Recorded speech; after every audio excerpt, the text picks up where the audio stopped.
പഠിക്കാൻ സാധിക്കൂ. അതിനൊരു സൗഭാഗ്യം ഈ നാട് നമുക്ക് ഒരുക്കി തന്നു. വളരെ രഹസ്യമായിട്ടാണെങ്കിലും വളരെയെല്ലാം സ്ട്രിക്റ്റ്നസ് പാലിച്ചുകൊണ്ടാണെങ്കിലും നമുക്ക് ഈ നാട്ടിൽ ഇത് ചെയ്യാൻ സാധിക്കുന്നു. അതൊരു മഹാഭാഗ്യമാണ്. ഈ ഭൂമിയോട് നാം തീർച്ചയായിട്ടും ശരിയായ നമസ്കാരം രേഖപ്പെടുത്തണം. കാരണം കേരളത്തിൽ നിന്നും ഉത്തരേന്ത്യയിൽ നിന്നും കയറ്റിവിടുന്ന പൂക്കള്, ചന്ദനത്തിരി, അതുപോലെ ചന്ദനം, കർപ്പൂരം, അതുമായി ബന്ധപ്പെട്ടതായ മറ്റു സുഗന്ധദ്രവ്യങ്ങള്, ഇതെല്ലാം UAE-യിലേക്കോ മറ്റ് ഗൾഫ് രാജ്യങ്ങളിലേക്കോ പോകുന്നത് അറബികൾക്കല്ല എന്ന് അവർക്ക് നന്നായിട്ട് അറിയാം. ഇത്രയും പൂക്കൾ കയറി വരുമ്പോൾ ഇവിടുത്തെ ഇന്റലിജൻസോ അല്ലെങ്കിൽ ഇവിടുത്തെ എമിഗ്രേഷൻസോ അറിയാതെയാണ് വരുന്നതെന്ന് തോന്നുന്നുണ്ടോ? അവർക്കെല്ലാം അറിയാം, എല്ലാവർക്കും അറിയാം.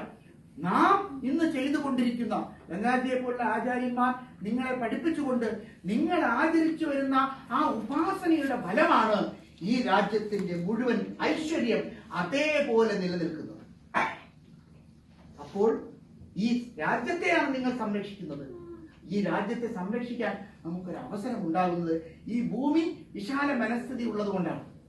അതുകൊണ്ട് ഈ ഭൂമിയെ നമസ്കരിച്ചുകൊണ്ട് നാം നമ്മുടെ സനാതന ധർമ്മത്തിന്റെ അടിസ്ഥാനപരമായ തത്വങ്ങളെ അതുപോലെ ആചരിച്ചുകൊണ്ട്, ഗുരു ആചരണം എന്നത് ഒരു വ്യക്തിയല്ല, ഗംഗാജി ഗുരുപരമ്പരയിലെ ഒരു കണ്ണിയായി നമ്മുടെ മുൻപിൽ വന്നു, നമ്മളെല്ലാം പഠിപ്പിച്ചു. പടിയാറും കടന്ന് അവിടെ ചെല്ലുമ്പോൾ ശിവനെ കാണാമെന്ന തത്വത്തിലേക്ക് നമ്മളെ ഉയർത്തിക്കൊണ്ടുപോയി. ഭജന പാടിയിരുന്ന നമ്മളെല്ലാം ഇന്ന് വേദമന്ത്രത്തിന്റെ അടിസ്ഥാനത്തിലുള്ള സൂക്തങ്ങളിലേക്ക് ഉയർന്നു. പോസ്റ്റ് ഗ്രാജുവേഷൻ ലെവലിലേക്ക് നമ്മളെ എത്തിച്ചു. ആ PhD നമുക്ക് തന്നു കഴിഞ്ഞാൽ പിന്നെ അദ്ദേഹത്തിന് കടമ വേറെ ഇടങ്ങളിലേക്കാണ്. അനേകം ശിഷ്യഗണങ്ങളും അനേകം പ്രവർത്തന മേഖലകളും അദ്ദേഹത്തിനെ പോലുള്ളവരെ കാത്തിരിക്കുന്നുണ്ട്. അവിടേക്ക് സന്തോഷമായിട്ട് അദ്ദേഹത്തെ പറഞ്ഞേക്കുകയും അവിടെ അദ്ദേഹം നടത്തുന്ന പ്രവർത്തനങ്ങളിൽ നമ്മളുടെ ശക്തി സമർപ്പിക്കുകയും ചെയ്യുന്നതായിരിക്കണം ശരിയായ ഗുരുദക്ഷിണ. ആ രീതിയിൽ നാം പ്രവർത്തിക്കുമ്പോഴാണ് സ്വയം ആചരതി പരാൻ ആചാരയതി എന്ന കണക്കിൽ നമ്മളും ആചരിക്കുന്നു, മറ്റുള്ളവരെയും ആചരിപ്പിക്കുന്നു, നമ്മളും കൊടുക്കുന്നു, നമ്മളുടെ പരിചയമുള്ളവരെയും കൊണ്ടും കൊടുപ്പിക്കുന്നു. അത്തരത്തിൽ ഉള്ള കോൺട്രിബ്യൂഷൻ തൻ മൻ ധൻ സേ എന്തൊക്കെ ചെയ്യാൻ പറ്റുമോ അതെല്ലാം ചെയ്തുകൊണ്ട് നമ്മുടെ ധർമ്മത്തെ നിലനിർത്താനുള്ള അനേകം കണ്ണികളെ സൃഷ്ടിച്ചു വിട്ട് തന്റെ കടമ പൂർത്തീകരിച്ച ശേഷമാണ് അദ്ദേഹം അടുത്ത വേദിയിലേക്ക് പോകുന്നത് എന്ന് മാത്രം അറിയിച്ചുകൊണ്ട് അതിൽ കരയാനോ അല്ലെങ്കിൽ അതിൽ വിതുമ്പാനോ നാം മെനക്കെടുകയാണെങ്കിൽ യഥാർത്ഥ ഗുരുതത്വം നാം മനസ്സിലാക്കിയിട്ടില്ല എന്നാണ് അർത്ഥം. ഗുരു ഒരു വ്യക്തിയല്ല, ഇതൊരു പരമ്പരയാണ്. സദാശിവ സമാരംഭ ശങ്കരാചാര്യ മധ്യമ അസ്മത് ആചാര്യ പര്യന്തം വന്ദേ ഗുരു പരമ്പര എന്ന കണക്കാണ്. നാരായണം പത്മഭുവം വസിഷ്ഠം ശക്തിം ച തത്പുത്ര പരാശരം ച വ്യാസം ശുഗം ഗൗഡപദം മഹാന്തം ഗോവിന്ദ യോഗീന്ദ്ര മധാസി ശിഷ്യം ശ്രീ ശങ്കരാചാര്യ മദാസ്യ പത്മപാദം ച ഹസ്താമലകം ച ശിഷ്യം തം തോടകം വാർത്തിക കാരമന്യാൻ അസ്മത് ഗുരുൻ സന്തതമാനതോസ്മി. പരമേശ്വരനിൽ നിന്ന് ആരംഭിച്ച് എന്റെ ഗുരുവായ ഗംഗാജി വരെ എന്ന കണ്ണിയിലാണ് നാം നിൽക്കുന്നത്. അപ്പോൾ അദ്ദേഹം പോണമെന്നില്ല.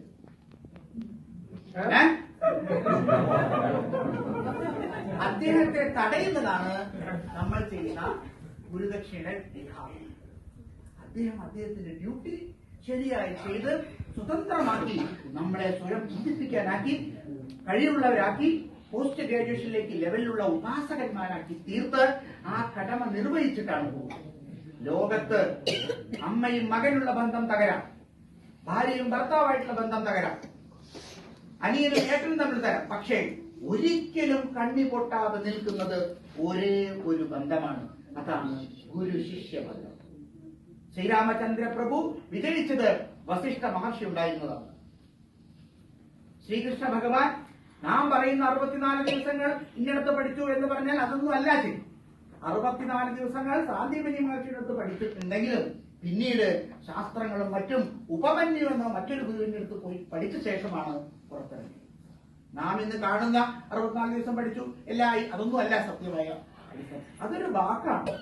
ദിവ്യത്വം ഉള്ളവർക്ക് പെട്ടെന്ന് പഠിക്കാമെന്നേ ഉള്ളൂ. പക്ഷേ അവിടം കൊണ്ട് തീരുന്നില്ല. അദ്ദേഹം പിന്നീട് ആചാര്യ പരമ്പരയിൽ ശാസ്ത്രങ്ങളും ദർശനങ്ങളും മറ്റും എല്ലാം ഉപമന്യു എന്ന മറ്റൊരു ഗുരുവിന്റെ അടുത്ത് പോയി പഠിച്ചിട്ടാണ് ശരിക്കും പരമശിവന്റെ സഹസ്രനാമം ഉപദേശിക്കുന്നത്. ഉപമന്യുവിന്റെ ഉപദേശമായിട്ടാണ് പിന്നീട് വരുന്നത്. ഇവിടെ നാം മനസ്സിലാക്കേണ്ടത്, നാം പഠിച്ച ശാസ്ത്ര തത്വങ്ങൾ, നാം പഠിച്ച ആചാര്യങ്ങൾ ഒരു വ്യക്തിയിൽ നിന്നല്ല, ഒരു പരമ്പരയുടെ കണികകളാണ്.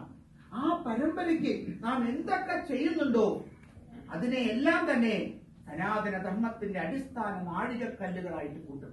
സനാതന ധർമ്മത്തെ സംരക്ഷിക്കാനാണ് ഗംഗാജി സംസ്കൃതം അറിയാത്തവർക്കും ഉച്ചാരണം അറിയാത്തവർക്കും ജോലി ഉണ്ടായിട്ടും അതിൽ നിന്ന് കട്ട് ചെയ്ത് വന്നാലും ആ നിയമത്തെ തെറ്റിച്ചാലും ഇത് പഠിക്കണം എന്ന് പറഞ്ഞ് പലരും ക്ലാസ് കട്ട് ചെയ്തിട്ടും ജോലി കട്ട് ചെയ്തിട്ടൊക്കെ ഒന്ന് പഠിച്ചവരുണ്ട്. അതൊക്കെ അധർമ്മമല്ലേ.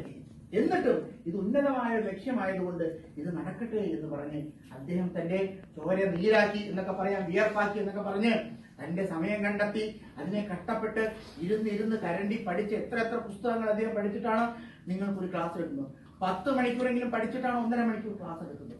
അപ്പോൾ നിങ്ങൾ ആ നിലയിൽ ഉയർന്നില്ലെങ്കിൽ definitely the guru has the right to become furious on you. അതാണ് ക്രോധരൂപേണ സംഖ്യം. അദ്ദേഹത്തിന്റെ ആ ക്രോധം നമുക്ക് അനുഗ്രഹമായിട്ട് മാറണം. അല്ല അങ്ങനെയല്ല. ആ ദേഷ്യപ്പെടലിന്റെ പിന്നിൽ എത്രയധികം ശ്രമദാനമുണ്ട്, എത്രയധികം കഷ്ടപ്പാടുകളുണ്ട്, എത്രയധികം അദ്ദേഹം കഷ്ടപ്പെട്ടിട്ടാണ് നമ്മുടെ മുൻപിൽ എത്തുന്നത്. എന്നിട്ടും നമുക്ക് അത് വെറുതെ കിട്ടുന്നത് പോലെ ആയിത്തീരുന്നു. അതല്ല, ആ ക്രോധം ഗുരുനാഥന്മാരുടെ ക്രോധമാണ് ശിഷ്യന്മാരുടെ സമ്പത്ത്. അതുകൊണ്ട് അദ്ദേഹം ക്രോധപ്പെട്ടിട്ടുള്ള എല്ലാം തന്നെ അത് ഈ സമാജത്തിന്റെ നന്മയ്ക്ക് വേണ്ടി മാത്രമാണ് എന്ന് എന്റെ ശിഷ്യൻ എന്ന നിലയിൽ ഒരു ഗുരു പരമ്പരയിലെ കണ്ണിയായിട്ട് ഈ സ്ഥലത്ത് എത്തിച്ചേരാൻ വേദവ്യാസ ഭഗവാന്റെ ആ ഒരു തീരുമാനം എനിക്ക് ലഭിച്ചതും കൃത്യസമയത്ത് ആചാര്യൻ എത്തുന്നതിന് മുൻപ് തന്നെ ഇവിടെ എത്തിച്ചേരാൻ സാധിച്ചതും മാത്രമല്ല, ഇദ്ദേഹത്തിന്റെ വീട്ടിൽ വെച്ചാണ് നമ്മുടെ ചേട്ടൻ പറഞ്ഞ പോലെ 85 പേർക്ക് ആദ്യത്തെ പ്രാവശ്യം മന്ത്രദീക്ഷയും പിന്നീട് 64 പേർക്കും അങ്ങനെ പല UAE ഉള്ള എമിറേറ്റ്സുകളിലും ദീക്ഷയും പ്രവർത്തനങ്ങളും സഹസ്രനാമത്തിന്റെ പാരായണവും വേദം പുസ്തകം കൊടുക്കലും അങ്ങനെ അനേകം ധർമ്മപ്രചരണം നടത്തുവാൻ സാധിച്ചത്. അതിന് UAE എന്ന് പറയുമ്പോൾ സന്യാസ എല്ലാവരും ആദ്യം ഓർക്കുന്നത് അവിടെ ഗംഗാജി ആചാര്യനായിട്ടുണ്ടല്ലോ എന്നാണ്. ആ ഒരു പേര്, ആ ഒരു കീർത്തി അദ്ദേഹത്തിന് സമർപ്പിച്ചുകൊണ്ട് നീയാൽ വാഴട്ടെ അദ്ദേഹത്തിന്റെ പ്രവർത്തനം, അദ്ദേഹത്തിന്റെ ശിഷ്യഗണങ്ങളെല്ലാം ധന്യരാണ്. കാരണം ഇവിടെ ഇരുന്നു കൊണ്ട് ഇത് പഠിക്കാൻ സാധിച്ചത് ഒരു സൗഭാഗ്യമാണ്. നമുക്ക് നാട്ടിലാണെങ്കിൽ ഒരു പക്ഷേ ഇത്ര സൗകര്യം സാധിച്ചു എന്ന് വരില്ല. ഇത് ഇവിടെ നാം പഠിപ്പിച്ചത് കേരളത്തിലെ ഒരാൾക്കല്ല, മറിച്ച് 14 ജില്ലകളിൽ നിന്നുള്ള പ്രതിനിധികളായി അടങ്ങുന്ന ഒരു സമാജത്തെയാണ് പഠിപ്പിച്ചത്. അത് ഈ സനാതന ധർമ്മത്തിന്റെ ഉദ്ധാരണത്തിന് വേണ്ടിയാണ് എന്ന് മാത്രം പറഞ്ഞുകൊണ്ട്, അറിഞ്ഞോ അറിയാതെയോ അദ്ദേഹത്തിന്റെ ഏതെങ്കിലും പ്രവർത്തനങ്ങൾ ഇത്രയും കാലം എന്തെങ്കിലും ആരെയും വിഷമിപ്പിക്കുന്ന രീതിയിൽ എന്തെങ്കിലും ഉണ്ടായിട്ടെങ്കിൽ അതെല്ലാം തന്നെ ഗുരുപരമ്പരയുടെ പേരിൽ ഞങ്ങളെല്ലാം ക്ഷമിക്കാൻ തയ്യാറാണ് എന്ന് മാത്രം ഉറക്കെ പ്രഖ്യാപിച്ചുകൊണ്ട് അദ്ദേഹത്തിന്റെ എല്ലാ പ്രവർത്തനങ്ങളെയും പൂർണ്ണമായ പിന്തുണയോട് കൂടിയിട്ട് ഇനിയും ഉണ്ടാവട്ടെ.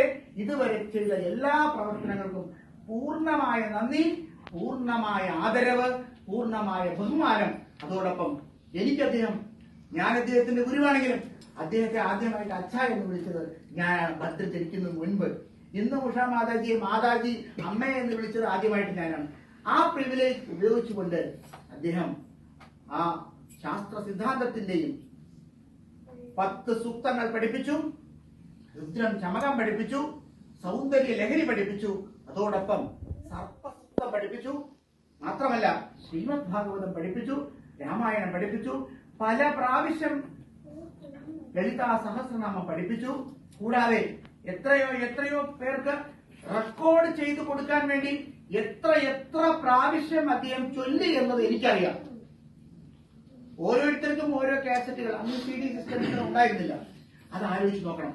എത്ര കോപ്പികൾ എടുക്കാൻ എത്ര കഷ്ടപ്പെട്ടു എന്നൊക്കെ ആലോചിക്കുന്നു. ഈ വക കാര്യങ്ങളെല്ലാം ഒന്ന് വിലയിരുത്തുകയാണെങ്കിൽ അദ്ദേഹത്തിന്റെ ദേഷ്യപ്പെടൽ ഒരു പ്രശ്നമാണ്. It's nothing. It's negligible. It's nothing. In front of his service, the whole UAE has to surrender on his legs. എന്ന് മാത്രം പറഞ്ഞുകൊണ്ട് ഈ വേദിയിൽ ഇന്നിവിടെ എത്തിച്ചേരാനും മംഗളകരമായ ഈ ശുഭമുഹൂർത്തത്തിന് ഒരു കൂടെ നിന്നുകൊണ്ട് എന്റെ അച്ഛൻ എന്ന നിലയിൽ അദ്ദേഹത്തിന് അടുത്തിരിക്കാനും അതോടൊപ്പം അദ്ദേഹത്തിന്റെ അമ്മയെ ഏത് സമയത്ത് ഞങ്ങൾ അതിന് വഴി പോവുകയാണെങ്കിൽ പോയി നമസ്കരിച്ച് ജീവനാണ് അമ്മയ്ക്ക് എന്നെ ഒരു നേരം കാണണമെന്ന് അവര് പറഞ്ഞാൽ അറിയാതെ തന്നെ എനിക്ക് മാവേലിക്കരയിലോ പത്തനംതിട്ടയിലോ പരിപാടി ഉണ്ടാവും. അവിടെ പോയി ഒരു നേരം അവിടെ ഇരുന്ന് കുറച്ച് സംസാരിച്ച് അവിടെ നിന്ന് ഇങ്ങോട്ടൊരു ഫോൺ ചെയ്ത് എല്ലാ സുഖമൊക്കെ തന്നെയല്ലയോ എന്നൊക്കെ പറഞ്ഞ് ആ ഒരു സ്നേഹബന്ധമാണ് യഥാർത്ഥമായ അടിസ്ഥാനം. അത് ജാതിയില്ല, അതിൽ മതമില്ല, കുലമില്ല, കുടുംബമില്ല, ഗോത്രമില്ല. അതുകൊണ്ട് ഒരു മനുഷ്യൻ 279 ദിവസങ്ങളും 10 മണിക്കൂറുകളും ഒരമ്മയുടെ ഗർഭപാത്രത്തിനകത്ത് കിടന്ന് പുറത്തു വരുന്നു. അതിൽ 120 വയസ്സ് ജീവിക്കുമ്പോൾ 21,600 പ്രാവശ്യം ശ്വാസോച്ഛ്വാസം 24 മണിക്കൂറിൽ ചെയ്യുന്നു. അതിൽ ഏറ്റവും പ്രധാനമായ 100 നാഡികൾ, 101 ശാഖകൾ, ഓരോ നാഡിക്കും 72,000 ഉപശാഖകൾ. ഇതെല്ലാം കൂടി ഫിറ്റ് ചെയ്തിട്ടുള്ളത് ഒറ്റ സ്പൈനൽ കോഡ് എന്ന നട്ടല്. അതിൽ 6 ആധാര ചക്രങ്ങളാണ്: മൂലാധാരം, സ്വാധിഷ്ഠാനം, മണിപൂരകം, അനാഹതം, വിശുദ്ധി, ആജ്ഞ. ഇതിൽ ഷഡ്ചക്രോപരി സംസ്ഥിത എന്ന് പറഞ്ഞ് മൂലാധാരേക നിലയ എന്ന് പറഞ്ഞ് ബ്രഹ്മഗ്രന്ഥി, വിഷ്ണുഗ്രന്ഥി, രുദ്രഗ്രന്ഥി എന്ന് മറികടക്കുമ്പോൾ അതിൽ നിന്ന് കിട്ടുന്ന നിങ്ങളുടെ ആ ഉപാസനയുടെ ഫലത്തിന്റെ, നിങ്ങൾ ചൊല്ലുന്ന ഓരോ സഹസ്രനാമത്തിന്റെയും ഓരോ മന്ത്രത്തിന്റെയും 16-ൽ ഒരു അംശം അദ്ദേഹത്തിന് പോയി ചേരുകയും അദ്ദേഹത്തിന് സനാതന ധർമ്മത്തെ സംരക്ഷിക്കാനുള്ള ശക്തി ഉണ്ടാവുകയും ചെയ്യും. ഒരു കാരണവശാലും കൊല്ലം നിർത്തരുത്, ഒരു കാരണവശാലും പൂജകൾ നിർത്തരുത്. മുടങ്ങാതെ അത് ആചരിച്ചു പോകാൻ നമുക്ക് സാധിക്കട്ടെ. അതിലൂടെ നമ്മുടെ ധർമ്മത്തെ നമുക്ക് സംരക്ഷിക്കാൻ സാധിക്കട്ടെ. അതുകൊണ്ട് നിങ്ങൾ എല്ലാവരും സനാതന ധർമ്മത്തിന്റെ ധർമ്മ സംരക്ഷണം നടത്തുന്ന കണ്ണികളാണ്. അത് ഗൃഹസ്ഥനായാലും ബ്രഹ്മചാരി ആയാലും റിട്ടയർ ആയാലും ആ ഡ്യൂട്ടി ഒരിക്കലും മാറുന്നില്ല. അതുകൊണ്ട് സുഖമായി, സന്തോഷമായി, സംതൃപ്തിയോടുകൂടി ഇത്രയൊക്കെ എന്റെ ജീവിതത്തിൽ പഠിക്കാൻ സാധിച്ചല്ലോ, അതിനെനിക്കൊരു ഗുരുവിനെ കിട്ടിയല്ലോ എന്ന സന്തോഷത്തോടു കൂടിയിട്ട് ഇനി എന്റെ ഡ്യൂട്ടി എന്താണ്? ഞാൻ എന്റെ ശരീരത്തിന്റെ ദക്ഷിണഭാഗത്തു നിന്നുള്ള ഈശ്വരശക്തിയെ ഉണർത്തുവാൻ എന്നെ പഠിപ്പിച്ചു തന്ന ആചാര്യന് നാം നൽകുന്ന പ്രതിഫലമാണ് ദക്ഷിണ. എന്റെ ദക്ഷിണഭാഗമായ വലതുഭാഗത്തെ ശക്തിയെ ഉണർത്തുവാൻ എനിക്ക് നൽകിയ മന്ത്രമാണ് ദീക്ഷ. അതുകൊണ്ട് നമുക്ക് അവരവരുടെ സ്റ്റാൻഡേർഡിനനുസരിച്ചിട്ട്, അവരവരുടെ കഴിവിനനുസരിച്ചിട്ട് മറ്റാളെന്ത് കൊടുക്കുന്നു നോക്കണ്ട, നമുക്ക് എന്ത് സമർപ്പിക്കാൻ സാധിക്കുന്നോ നിങ്ങൾ സമർപ്പിക്കുന്നതിന് 8 ഇരട്ടി നിങ്ങൾക്ക് തിരിച്ചു കിട്ടും, ഗ്യാരണ്ടി എന്ന് മാത്രം പറഞ്ഞുകൊണ്ട് അദ്ദേഹത്തിന്റെ സേവനത്തിനും അദ്ദേഹത്തിന്റെ കഠിനമായ പരിശ്രമത്തിനും ശരിയായ രീതിയിൽ നാം ഗുരുദക്ഷിണ സമർപ്പിക്കണം. അതാണ് ഗുരു പരമ്പരയുടെ ആചാരം, അതാണ് ഗുരു പരമ്പരയുടെ ശരിയായ സമർപ്പണം. അത് പറയാനാണ് അദ്ദേഹം വേണ്ട എന്ന് പറഞ്ഞാലും ഞാൻ ഇവിടെ ഓടിയത് എന്ന് മാത്രം പറഞ്ഞുകൊണ്ട്